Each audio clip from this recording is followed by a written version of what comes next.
Hello, everyone, and welcome. My name is Josie. I'm the Events and Social Media Coordinator for Madison Street Books. We are a new-ish indie bookstore in Chicago's West Loop, and we are so excited to be here today celebrating the release of Annabel Abbs' new book, Windswept. I'm here with Annabel Abbs and Antonia Malchik today for what I'm sure is going to be a fantastic conversation about women and walking and literature and whatever else we come up with. A little bit of housekeeping up front. Please feel free to keep talking in the chat, introduce yourselves, where you're from. Also at the bottom of your screen, you'll see a little ask a question button. I've already got one started, but feel free to ask any questions you come up with during the chat, and we'll have a dedicated portion at the end of our event to discuss those. And I'll give some introductions and we'll get started. Annabel Abbs is an awards-winning author and journalist. She writes regularly for a wide range of newspapers and magazines and currently lives in London with her husband and 4 children. Her novels, The Joyce Girl and Frida, were published to great acclaim, and Windswept is her first work of nonfiction, and it was published just yesterday. And if anyone has not seen the book yet, it is absolutely beautiful. Antonia Malchik has written essays and articles for Eon, The Atlantic, Orion, Good, High Country News, and a variety of other publications. Her first book, A Walking Life, about the past and future of walking's role in our shared humanity, is published by Da Capo Press, a division of Hachette, and she currently lives in Northwest Montana. She has no social media accounts, but she does have a newsletter on the Commons through Substack, if anyone's interested. And without further ado, I'd like to turn it over to our authors. Welcome, guys. Thank you. Lovely to be here. Thanks for having us. I'm excited. Yeah, I know. I'm very, very excited. It's sort of dusky. It's dusky over here in London. It's getting dark, but I know it's just about midday for you guys, isn't it? I suppose it depends on where people are from. I'm in Montana, so it's about noon here. Right. My son just pestered me about lunch, so. Okay. Since he's still doing school at home, and we've got a cold day, but it's still a little bit of wildfire smoke. So. Oh, okay. I'm imagining it. I can't wait to get back and walk properly. Not for research, but proper American walking. Well, after reading this book, I want to drag you to Montana, and I want to be dragged to Suffolk. Is it Suffolk you live in? Sussex, yeah. Sussex, sorry. Yeah. I'm going to drag you all over. Should I start? I can clear that up before we started. So my name's Antonia Malchik, and I received Annabel's book a couple weeks ago, I think. And when I opened it up, I could not put it down, literally. I almost never read nonfiction at night. And I was reading this in bed. It's so beautifully written with a subject matter that was unexpected and had such a strong and interesting take. It wasn't just women walking. It was women walking as a way to explore their independence and their lives at times when they didn't have a whole lot of independence necessarily, or it was considered unconventional to express that. And so, Annabel, I wanted to ask you first how you got interested in the subject of writing about walking. You had this wonderful description towards the beginning of the book about how you grew up partly in Wales, right? Not just without a car, but with a father who was adamantly anti-car. So I would love to hear about how his perspective and his outlook played into your childhood and how that fed into your walking, and if that played any role in your interest in writing the book. Well, it's a really good question, because the book sort of starts in my childhood, really, and with this sense that walking is somehow in my DNA, and sort of later on feeling slightly odd because it is clearly not in everyone else's DNA. But many, many years ago, my parents took off. My father was a poet, and my mother had been a writer on Vogue and had given it up. And they took off after they had got their degrees. and went to live in a very, very remote part of Wales where there was really no public transport at all. And I mean, there was nothing there really. So that was so that he could concentrate on writing his poetry, of course. But what happened was that, we just had to walk everywhere. If we wanted to go buy food, if we wanted to see friends, for anything, we had to walk. And we often had to walk quite long distances as well. It wasn't just walking across the road. So, our nearest friends would be 3 miles there and 3 miles back. And we just walked all the time. And it was sort of, it was integral to our lives. We didn't think, oh, we'll go for a walk. We had to walk. So we had, I suppose, what you would call, Antonia, we had walking lives. These were our walking lives. And I didn't realize until much later, I think, until I started driving quite a lot, how much I needed that walking. And the more I drove, because of course I had children, I was working full time. And, when you have very little time and you have lots of small children, walking is not quite so appealing. And I started to realize that something was very wrong with my life. And it took me quite a long time, quite a few years to really work out what it was, and it was a need for open space, green space, but also not just to go and look at green space, but to be moving through it. And I think when you move,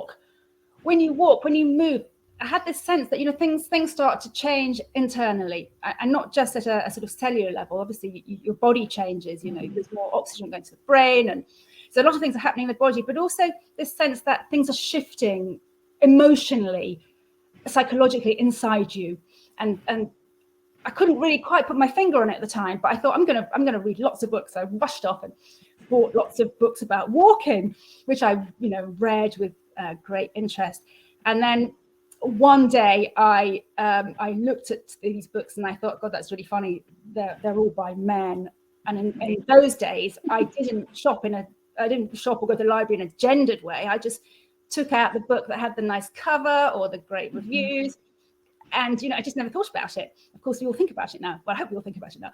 But I didn't think about it then. And so it was a bit of a shock when I realized they were all written by men. But at the same time, a lot of things then fell into place, because these books and these beautifully written accounts of, hiking across Europe or doing these great pilgrimages or walking for months across Scotland, whatever they were, I just thought, these are things I can't do. So the reading was sort of palliative. It wasn't inspiring me. It was just sort of something to make me feel a bit better, as if I was living vicariously through them. But I knew also somewhere inside me that I could never actually do those walks. And at that stage, I started to think, what have women never walked? And what's wrong with me? Why couldn't I just do that? And this is a very long-winded answer, but from that stage on, I started to, maybe that was about 10 years ago, I think, I started to just collate every time I heard about a woman going for a walk, even if it was a short walk or an urban walk or a particularly long walk. I just started logging them because some little voice was saying in my head, women have always been doing this. Of course they have. And not just the walking, which of course women did do, walking carrying water and firewood, walking carrying babies for miles, the sort of walking I did as a child with my mother, really. I was really interested in the women who had walked like Wordsworth and Thoreau, and Kant and all of these great male walkers. I was looking for women who had walked perhaps not out of necessity and not out of drudgery, but women who had then been able to make something out of that walking, so that the walking had fed somehow into their life and their art, be it painting or sculpture or writing. And at the time, it was all very sort of a little bit fuzzy in my mind. You know how it is when you have this idea for a book. It takes quite a long time for it to sort of shake out. And anyway, eventually I had my idea and I thought, I'm going to follow all these women. And also just before that, I'd had an accident. I'd fallen over, just completely some very strange, random collapse in my street. And I'd been taken off to hospital and I'd cracked my skull. And I was in hospital for just over a week in intensive care. And I couldn't move, I couldn't speak, so I just sat there. And I watched all these people from my hospital bed. I watched all these people walking, and I felt this sort of this ache inside. It was a sort of ache of envy. And I thought, my God, I just want to walk. I don't want to do anything else. I just want to walk. And these people, I don't know how lucky they are. And if I could have spoken, I would have shouted out and said, you are so lucky to be walking in. Just enjoy it, feel it, enjoy it. But Luckily I couldn't speak, so I just lay there and watched them all. And that was another little epiphany. At that moment, I thought, okay, I'm gonna get this book done.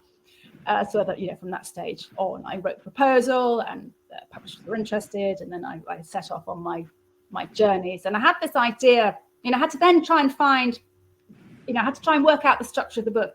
And by this stage, I had about 50 incredible women who had done these extraordinary long hikes, and they were women really from all over the world, and from going right back. I had some very early female pilgrims from the 10th, 11th century in Japan. Anyway, I had this great long list, and I wanted to throw them all in. And my UK editor said, no, Annabel, that is not going to work. It's just going to be a mess. She said, you need to strip it right back and just focus on 5 or 6 women where the walking is really clearly reflected in how their careers or their lives then moved on. So then I did hone it right down, but I kept my 50 women. I kept them in this appendix. And then Tin House said to me, oh, no, you can't have, sorry, Tin House, you can't have this appendix. It doesn't really work. And do you know what? They were right too. So then the sort of appendix went, and now I just sort of post about them on Instagram. But my point really is that there were a lot of women out there doing extraordinary walks. And when I started doing my research, I found that a lot of them had written accounts. They had written books. Some of them were unpublished and sort of lying in boxes in the British Library or the London Library. Some of them had been published and had just gone out of print. Maybe just, there's one print run and then it died. So somehow they didn't have the space that someone like a Louis Stevenson, with his account of traveling with his donkey. It's now a classic, isn't it? But the women's books never turned into classics. They just sort of died away or weren't published at all. And a lot of the women I also found in letters and journals. So a lot of them never wrote about it at all, except in letters to friends and family, where they would say, just a couple of lines, I'm off to hike through the Alps now. And I'd be like, wow. Or they would leave a journal of an account hiking through the Pyrenees or something. And some of these women go back, 200 or 300 years, and they were doing these walks with no mobile phone, no GPS, no mountain rescue service, no bra, as I always have to point out to everyone, certainly no trousers, no lightweight backpack. They were walking a very much more challenging way than we do now. So everything was heavy, everything was wool, everything was leather, and straps on the backpacks were brass. So they became really fit doing these phenomenal walks. So that's a very long-winded answer to how it all came about. But to link back, it does start with my non-driving father and my mother, who did actually learn to drive in her 40s, but she failed her test 7 times. And I was a teenager then, so I was sort of subjected to this trauma, and I could just see how awful it was learning to drive. So I have a very slightly love-hate relationship with the car, more hate. I do drive now, but it's not my natural habitat inside a car. Mm-hmm. I still prefer to be outside for many, many reasons. And all of these reasons sort of came home to me when I did these walks. I suddenly kept thinking, God, this is why I love walking. This is why I love walking in remote places. And this is why I like walking early in the morning or whatever. And a lot of it sort of started to make sense in many different ways. But one of the things I really loved about walking, you really don't get this in a car at all, and I'd forgotten it. One of the things we talked about earlier actually was all these chance encounters that you have when you're out walking. The people you meet, the people you talk to, particularly if you're on your own, you just have such a variety of experiences you're exposed to: weather, to heat, to cold, to hunger, to thirst. And a lot of these were feelings I hadn't had since I was a child, and I sort of welcomed them back into my life, really, in a slightly masochistic way. But yeah. So walking in these footsteps of these women also helped me to get beneath their skin, I think, and try and then understand, what it was about the walking. So I went to the same places that they had gone to, and I would try and do a particular walk, a particularly pivotal walk that they had done. So Gwen John, for example, was a Welsh painter, and she had done a very long, actually it's not that long really, but it's about just under 200 kilometers. She had walked along a river from Bordeaux in France to Toulouse at the other side of the south of France, and this walk was so pivotal to her. But I don't think I would have understood how pivotal it was if I hadn't done it, and if I hadn't tried also when I was doing it to understand how that walk had changed. Because I think the other thing I had to really watch out for was, when you walk in the footsteps of someone else, it's completely different from the walk that they did. It's completely different. The landscape has changed, the buildings have gone, the countryside is emptied out of people. So I kept having to talk to local historians and ask them how would this river have been. So a river walk in 1903 would have been utterly different from the river walk that I did a few years ago. So the river hasn't changed. Well, actually, the river has changed. The river has actually sort of renegotiated its course just marginally. But what had really changed was that the countryside had emptied out. So That's interesting. When Gwen did that walk, in her letters, you can see how busy it was, and the whole range of laborers and people working on the river and beside the river, and the river was really busy. When I did it, it was completely deserted, no one on the river. And the countryside is being industrially farmed now, so instead of lots of little farms and all the people she and her friend met on the walk, I was just on my own with the odd sort of what would you call it? Speedboat past or something. And she wouldn't have that. So every walk I did was a constant, what would it have been like 100 years ago or 70 years ago or whatever. So that just opens up so many more questions than I had already. But just going on to that last point, you have these beautiful lines about that river and your own relationship with that river that you developed, that you, like you said, you couldn't have understood her walk necessarily without being there, but also you started to fall in love with the river in your own way and had this bond and this relationship that seems like it might be hard to explain to people. And just the way that you're talking about her walk along the river and how it changed her, and thinking about Georgia O'Keeffe walking in the desert and Frida Lawrence walking through the mountains, leaving her children for forever, I think at that point. And how do you think that the places these women walked changed them? Because as you said, each of them, and I'm wildly curious about all the other women you did not include. I'm curious if you saw a constant theme in the walks, and whether it was the same or different depending on the landscape. And if you just want to pick one or two of them, how you think that the place affected them. And in general, even if you want to talk to how the places we're in and how we can move about in them, and the places that we do walk in, how that changes us and our relationship to the world and to each other. So you just have so much in that book, and it's so beautifully written. Thank you. Go ahead. It's a great question, actually, because I also wanted to explore exactly that. Are we different in different landscapes? And I had the sense that, a lot of people have their preferred place, don't they? They always like to walk in hills or mountains or along rivers or whatever it is. And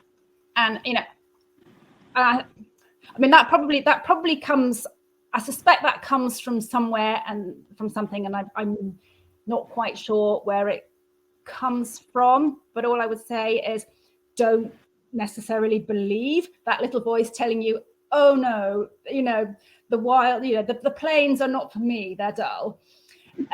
Because I just think we feel comfortable in some landscapes. And when I set out to follow in Georgia O'Keeffe's, her first footsteps, if you like, which were in Texas, and she loved that landscape. And before I went, I looked at pictures of it and I thought, oh my God, it's awful. It's just flat. There's nothing there. Flat for miles. So she also goes into the canyon, but she really loved the flat plains too.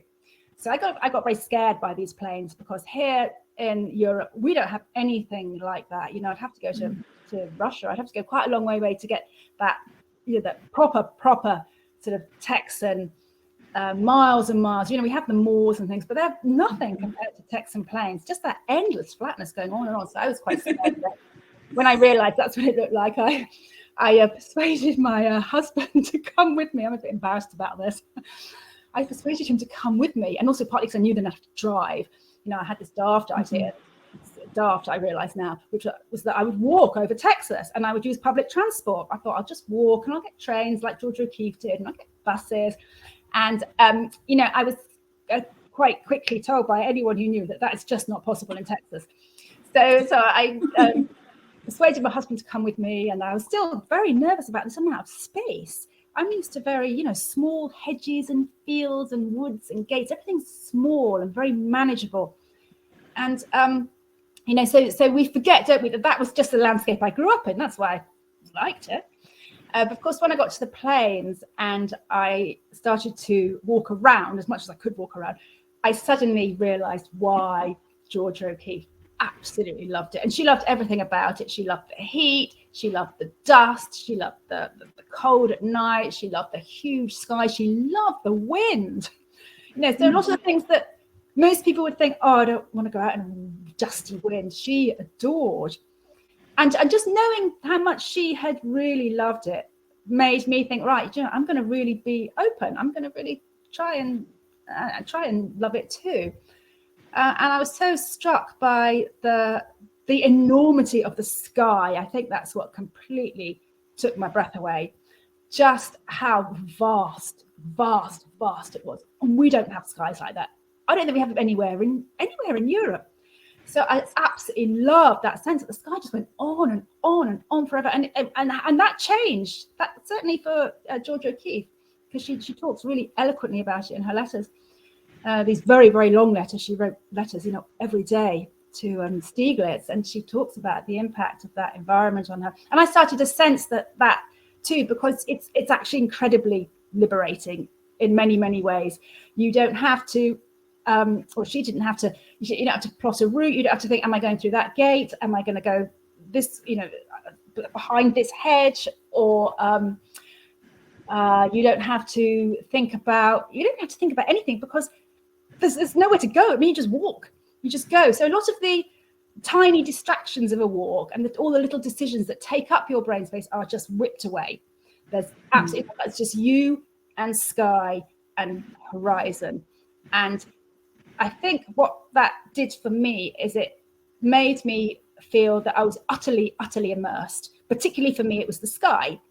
I mean, Georgia O'Keeffe, for her, it was the wind.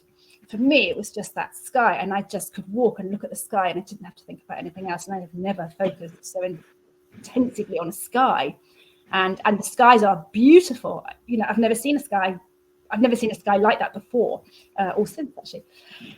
So that's a very long way of answering that question about how. And you can see. So when you then, I talk about it in the book quite a lot. When you then track her art and how that develops, you can see really clearly the impact of that landscape on her. The other thing about that landscape was it gave her so much confidence, because she talks about the fact that you can't see anyone for miles, so you know you're completely on your own. Now, and if you walk in a wood, you are always in a forest. Well, certainly I am. You're always sort of slightly, you know, you can't really see. You don't know who's behind a tree or what's behind a tree, but there you can see any, you know, you just can't, it's completely visible. So it takes away some of the, I think, fear of a lone woman walking. And she would go out very late at night often and walk on her own. And I think that was because she felt so confident in her ability to see anything coming and, you know, to get away if need be. So, and she actually says that in letters. She says, you know, I'm quite safe. People keep telling her, you know, she was really not be walking out at dark. She's like, there's no one out there. I can see it's completely empty. And she says, I can hear the rain coming a week away. So she says she can hear, because it's so vast, she can hear things. I'm not quite sure how that works, but you know what I mean? She can hear the thunders and the lightning. So she can hear it a long time before it gets to her. So, you know, if she hears a rumble of thunder at midnight, you know, she knows she's got 2 hours to get home. So it gave her, I think, a sense of confidence about walking out in very empty, unpeopled, remote places. And then that comes through in her art over and over again, in her paintings. And it seemed to come through in the way you wrote about her relationship as well, just her ability to finally bring herself away from it, to define herself aside from her relationship. If you just want to talk about that for a minute, just because it seemed to, I don't know, there's something about walking that when you do it that much and in that kind of landscape or somewhere in nature, I don't know if that makes a difference versus walking in cities, that really helps you ground yourself as your own person, especially for that time period, especially for a woman. Yeah, I think one of the things that we forget sometimes is that, sort of space, actual space around us, also creates space within us, the space to think, the space to reflect, the space to unpick things. And in fact, with every single woman in the book, I spotted these patterns, which again, I was quite surprised at. So I would sort of write out the chronology, if you like, of the major events, the sort of, I think we used to call them chuff charts when I worked, the ups and the downs. And then I plotted their big walks. And what I saw time and time again was that every time they went through something that was, profoundly unsettling or disturbing or upsetting, then they would take themselves off for a long walk. And sometimes it was a day walk or a weekend. Sometimes it was 2 or 3 weeks. And, I don't know. And so I started looking back over my own history and thinking, God, that's just what I've been doing. I didn't even realize. I'm not sure that they thought, oh, I've just had this terrible relationship problem. I must go for a walk. I don't think it was like that. I think something would happen to them and they would get to a stage where they thought, something, they just couldn't process it. And something unconscious, I suspect, sort of would urge them out of the studio or the house, the kitchen, wherever. It would urge them out into space, and they would go to the space that they felt perhaps was most conducive to them unraveling what it was that had happened to them, and then finding where they wanted to go, because a lot of them were sort of, walking was a way of finding their own voices. And I think that was happening almost sort of unconsciously, if that makes sense. I don't think they were just sitting there thinking, I need to get more confident, I'll go for a walk. I don't think it was like that. And in fact, the interesting thing about Georgia O'Keeffe is, when she goes out to the Texan plains and then she goes to New Mexico. New Mexico is a slightly different landscape, but again, it's still vast. You have to remember, she was brought up on a farm in the prairies. So that open space is, again, where she's most comfortable. And Nan Shepherd obviously goes all her life. She's in the Scottish Hills because, again, that's where she always walked as a child. All her holidays were taken on the other side of the Scottish Hills, 30 miles from where they lived. That was their holiday house. So quite often, they are going back to a landscape that is deeply, I suspect, sustaining and comforting to them. And again, that is enabling them in some way to find the voice, and perhaps it's a voice that they had and they've lost. So by being in a similar landscape, they are, sort of, I guess, refinding it in some way. These are all just my hunches. A lot of the women would follow a river because they weren't very confident with their navigational skills. So following a river or following a coastline is a great way of going for a really long walk if you're worried about getting lost, or your map reading skills aren't great, or your sense of direction isn't great. So it really suited me. But again, a lot of the women that walked beside rivers, they also developed these very strong emotional bonds with the river. And the first time I read an account of this, I was like, that's just a bit weird. But then it happened to me, and I was completely thrown. I was slightly sort of taken aback that I'd fallen, I think in the book I used the words I'd fallen in love, but it did feel like that. I couldn't bear to be parted from my river. I still miss the river. And then I looked back over my life and realized that I've always, when I was a child, there was a river running through my garden. And I've always lived near a river. And I suddenly realized actually I live really close to a river in London. And so, I just hadn't really made all those connections. But I suspect that, if you have that, if you walk alongside a river and you realize that this river comes to mean something enormous to you, which you can't quite understand, then if you look back through where, all the places that you've lived or where you grew up, you might well find there's a river there.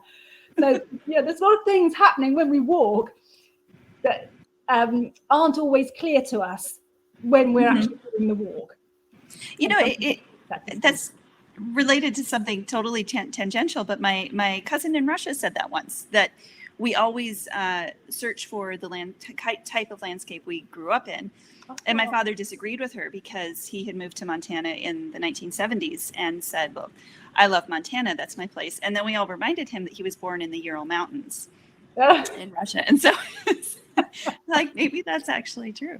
But, all of that, it relates to one of the questions we had come in, which is, it's a two-part question, and half of it is about pilgrimage, and the other half is about how the pandemic has changed your view of walking. And it seems to me that those are related, and also related to what you were just talking about with that sort of instinctive turning to walking, especially walking in nature, when things are difficult, even if you can't articulate it. So the second part is a general about how the pandemic has changed your views of walking. But the first part is specific. Have you ever read Pilgrimage in Japan by American writer Lauren Hines about her journey on the famous Shikoku Trail? And the questioner says that her son did it last year. I've come across that book, and it's sort of like, it's on my list. It's a book I really want to read, and I also really love to do that. I really love to do that trail. So the answer is I haven't read it, and I would love to, and I'm very impressed at the son doing it, because I think it's quite a tough trail, I gather. I haven't done it either. I've heard. But with the pandemic has really changed, certainly in the UK, and I think right across Europe actually. It has changed how people walk, and people are doing more walking, which is great. They are definitely seeking out green spaces here and blue spaces, slightly, almost to the. But actually, it's quite interesting. So I was thinking about this actually today. So, but they're still very much going to the same spots. So. There's a wood I go to a lot. It's quite a well-known wood, so that is absolutely packed. But if I just go ambling across fields, the fields are still completely empty. So many more people out walking. We have many more people with dogs here. So a lot of people out walking their dogs, which is great. But they're all going to the same places, and I really love it. I feel like saying, do you not know about that little known trail over there? It's not really a trail. We just got to go through a few fields and cross over a few boggy bits. So there's still, I think, certainly over here, and I know walking is very different in the States, and we should probably talk about this because it is so very different. But there's certainly, I think, scope. There's still lots and lots of empty space, I guess is my point. There's lots of empty space, and there's lots of room for people, but it would be great to see them in Europe, maybe a bit more spread out, a bit more dispersed. And that might be the same in the States, because I gather everyone has gravitated to the trails, the big hiking trails. Yes, I think anecdotally and data-wise, trailheads got packed. But I heard the same things, that if you maybe got a mile or even half a mile in, sometimes all of a sudden the people aren't quite as clumped together, I guess. Why don't we talk about that a little bit? Because you and I emailed a little bit about the right to roam in England and Scotland, which of course in Scotland and England, the right to roam is very different. Scotland, it's extremely expansive. You can walk over any private property, right? As long as you don't damage it. You can't drive a car or other kinds of damaging vehicle. But in England, you also do have these ancient footpaths. And we talked about the difference between walking where you live in England and even the footpaths in your own garden and walking in Texas, where you kept running into these private property signs and these gated communities. And I'm sure that a lot of people listening know that difference, know about private property in the US and how difficult it can be to walk in some places. I just wonder if you can talk a little bit about your experience and what you thought about in the difference between the two places, and also how it changed your experience of walking in general. Like what difference does it make to be able to wander, I guess. I think that's because it's wandering. A right to roam enables wandering, whereas when you have really strict private property trespassing laws, it does limit it more.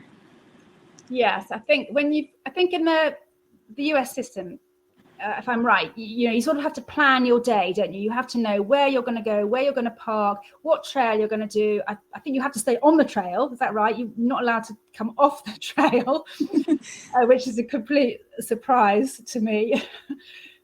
Whereas here we have a system. Well, Scandinavia and Scotland, it's right to roam. You can just walk anywhere, as you say, with those provisos that you don't damage any property. And in England and Wales, it's not a right to roam, but there are footpaths everywhere. And a lot of the footpaths don't really go anywhere. They're very, very ancient old paths that people used to go to market from this village. They would go to that market, and they would say that this path, this track developed across 5 fields and through a wood, sort of thing. But our walking authorities, our walking associations here have been really, really conscientious about making sure that they all stay open. And in fact, we've got this great thing going on in the UK at the moment called Slow Ways. And they're a group of people who are trying to join up every single village, every single town on a walking footpath-based system. So every footpath's being opened, new ones are being added, pilgrimage routes are being opened, old pilgrimage routes that have been closed because they go across private land have been closed for a long time. They're all now reopening. So we're seeing a sort of I guess a sort of resurgence, if you like, in opening up of old byways and paths. And what that means is that, I can wake up on a Saturday morning and grab a couple of my children and say, we're going to go exploring, and we'll just set off and we'll just follow footpaths and we'll see where they go. It's a completely different way of walking.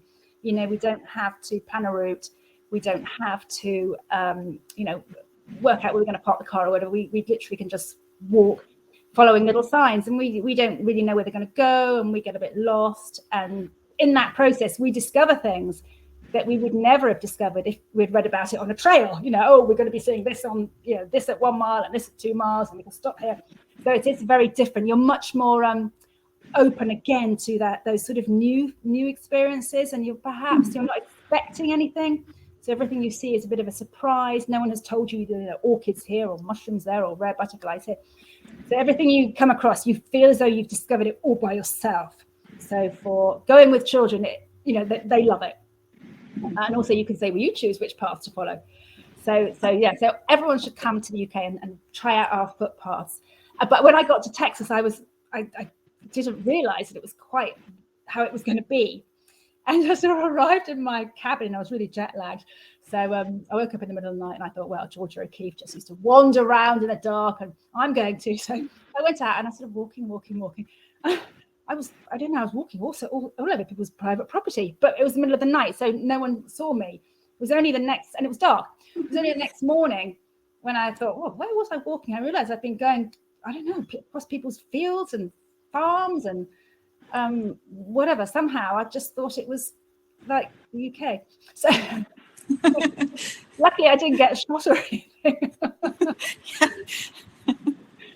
but yes, it was interesting. And also seeing how just how car centric it was in the States. Quite often I would get lost, but whenever I got lost, I found myself on a huge I'd call it a motorway, 6-7 lanes of traffic.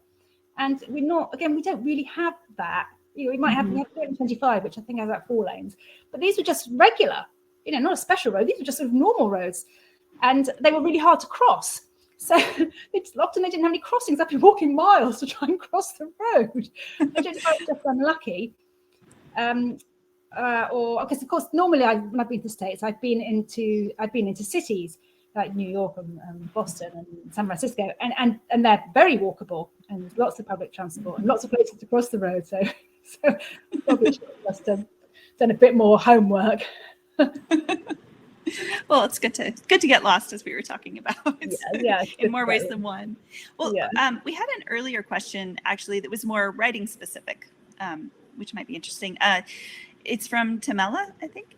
Please address the ways in which writing this book is the same and different from your books of historical fiction. For you as the author, what kind of mindset is different or the same? Because you do write historical fiction, and I was kind of curious about that too, because it seems like the topics are also related. At least one of your books about Frida Lawrence. Yes. Which is where I came across her 6-week hike, was when I was writing about her, and I didn't put it into the novel because I couldn't make it work until I'd actually done it. It's different. It's much more research intensive. So I spent a lot of time. I do quite a lot of research with historical novels, but this seemed to be infinitely more, I think, because I was cramming so many, initially cramming so many women and then stripping them all out. But also I had to pay much more attention to how because a lot of it is memoir and me walking, how I felt. Whereas when you're writing fiction, you're really trying to get under the skin of your character, who might be very different from you, and is certainly in a very different era. And you're trying to understand them. So you're always trying to be out of yourself in a way, sort of inside yourself, but out of yourself. Whereas when you're writing about your traveling, and you've probably found this too, you're really paying attention to yourself, because you're trying to understand, particularly for this book, I was trying to understand how does this make me feel when I'm walking the Texan plains at midnight? Or how do I feel? What is that sound? Is that frightening me, or am I enjoying that? So there's much more self-interrogation, I suppose, to try and understand your own responses. Yours, not your imagined character. So that level of being able to make things up is completely taken away from you. It's actually, when you're writing fiction, that's quite nice. It's a real place to escape. I found there's much less escape on a book like this. It was, confronting myself, which of course is more difficult. Just as a writer, it actually seemed like a lot of hard work. That did. It doesn't, as a reader, it's just beautiful. It feels like this effortless, wonderful, lyrical, these stories that sort of nest in and weave in and out of one another. But the amount of research you did must have been enormous. And just, you're saying you're interrogating yourself, but it seemed like you also had to spend a great deal of time thinking about how these walks affected each of these women individually. So not just a general, how does walking affect women in an era when they weren't supposed to be doing this kind of thing, and they weren't meant to be artists and scientists or whatever else. But it seemed like it would take a great deal of, even just of walking time itself, pondering their own responses, and especially if they didn't leave a lot of record. That kind of relates to a question. I mean, you can answer both of these. From James, it says, which landscape do you think had the most profound impact on its respective artists, and which landscape impacted you the most? So I don't know if you want to put those two together, but just I think I'm thinking of you walking in the woods and just what you must have been thinking about as you were. I think the people who are most affected, actually the three that were most affected were definitely Georgia O'Keeffe. It really freed her and changed the way she changed her eye, really. Simone de Beauvoir, I haven't really mentioned her very much, because it changed the relationship she had with her body, and that was so important for her in her trying to break free. The other thing that's happening is that most of the women are trying to break away from a man, and again, I hadn't realised that when I started looking into them, but most of them are trying to break away from, well, not just from a man, but from a relationship that is stifling for them. So the walking is all bound up with them trying to walk out from beneath the shadow of these great men. So certainly that was the case for Georgia and for Simone de Beauvoir.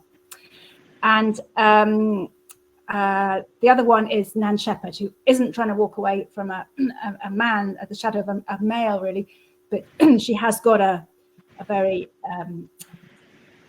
unwell mother she's sort of bound. She's stuck to her mother. She's lost her father. She's lost her brother. She's the sole carer for her mother from a very early age. And in every way, financially, she has to look after her mother. She lives with her mother all her life. So walking for her is a way also of her moving away from that very quite restrictive relationship with her mother. So they're all trying to find an out from a particular relationship. And for those three, the walking and the landscape are really, really pivotal. So Nan Shepherd, she loves altitude. And part of that is because, which we talk about in the book, but we sort of found out about it a little bit later, really, the house where her mother is quite low down. And part of the climbing up the mountains, she says, I love height, I love altitude, I don't want to be down, I want to be up. And part of that, I think, is just, it's that extra distance that enabled her to break free, really, from those shackles of being a long-time permanent carer with a quite dominating mother. You had that fascinating detail about her, if I'm remembering correctly, that she never moved out of the room that she had as a child. Even after her mother died, she still, and it was very cramped. Your description of it was, it did not sound like a comfortable place. All her life, 87 years, even when everyone in the family has died. And it's a big house. And her mother has this wonderful room with a turret. It's a big house, and she's in this tiny room. It's so small, she can't even put her clothes in there. Her clothes have to go in the maid's room next door. The maid has a bigger room. So she, there's a lot that's quite interesting going on, I think, for her. So she never leaves this little room for various reasons, which I probably don't really understand. But I did get the sense that the going out and the climbing up and that space, the space that you get at height as well.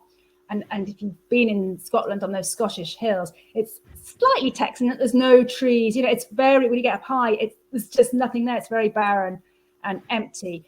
And for her, she would have had the complete antithesis of that little tiny room with her mother next door, beating on the wall and demanding things.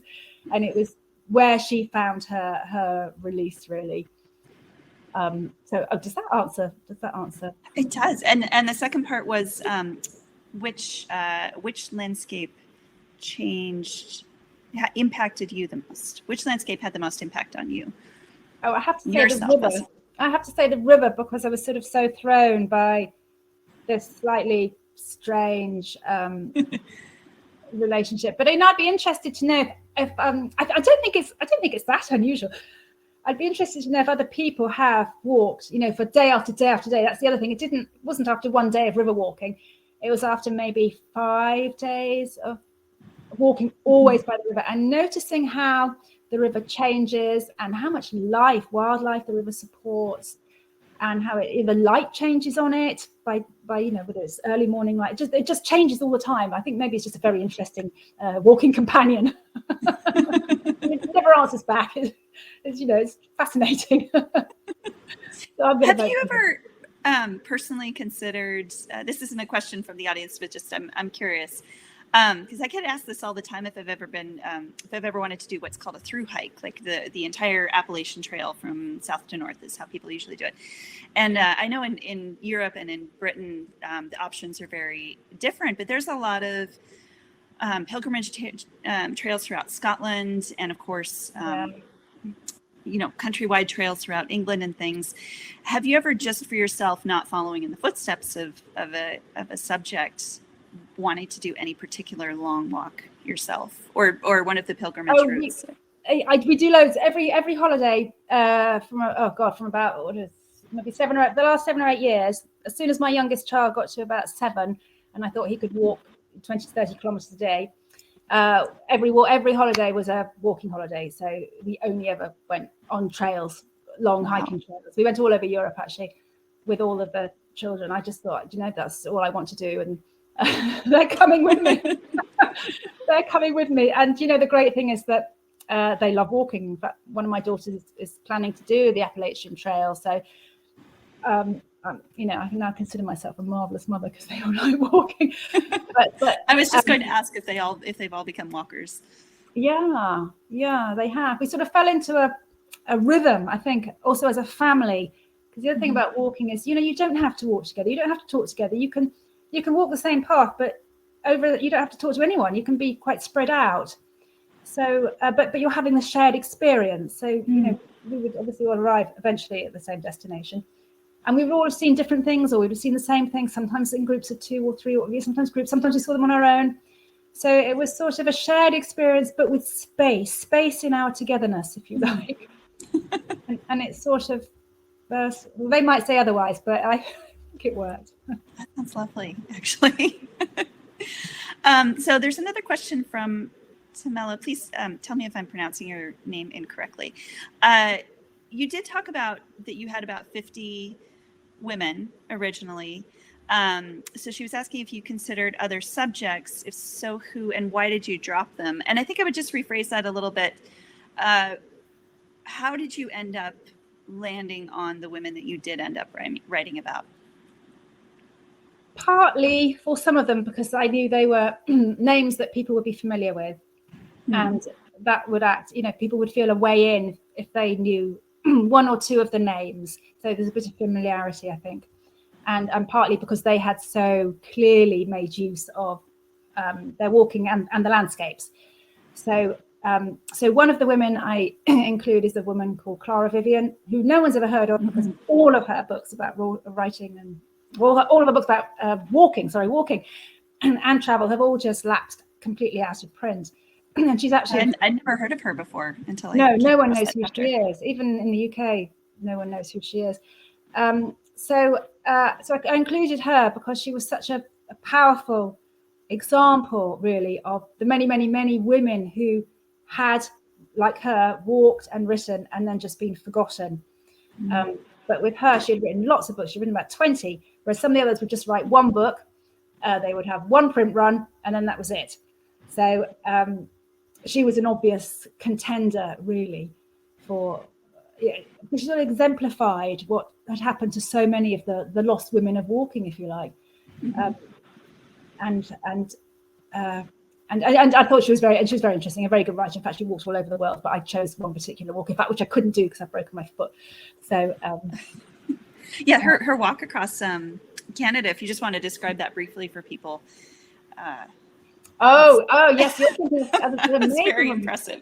Yes, another woman, that's Catherine Trevelyan. Yeah, I would love to write about her. She walked right across, in fact, well, sometimes she hitched a lift actually, but mostly she walked right across Canada from Montreal to Vancouver, which I haven't been to Canada, but my Canadian friends tell me that is absolutely brutal. And she has a hand-stitched tent that she's made herself. She carries it on her back. She wears a skirt. All of these women all wore skirts. That's the other thing. None of them walked in trousers. I was quite surprised, but anyway, all of them wore skirts, and then she did too.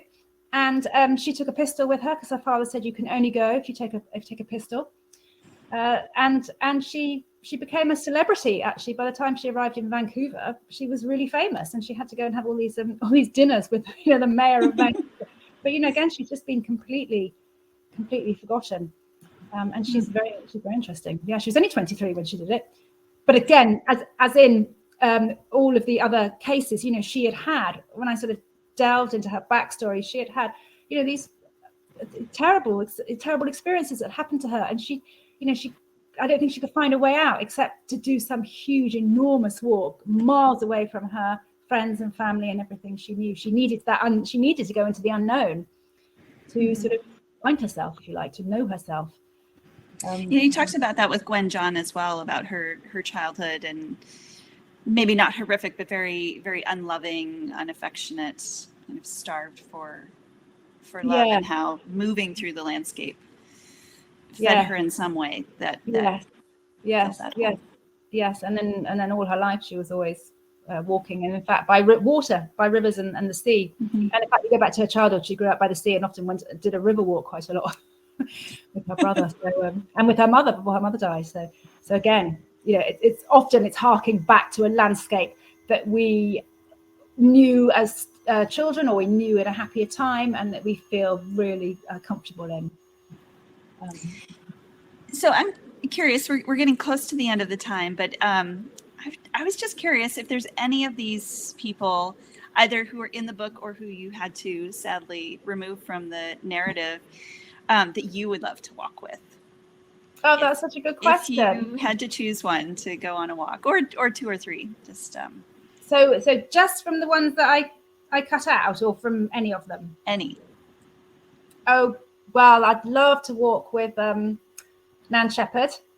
She's the Scottish walker. She walks so differently from anyone I've ever come across. She's all about walking with your senses.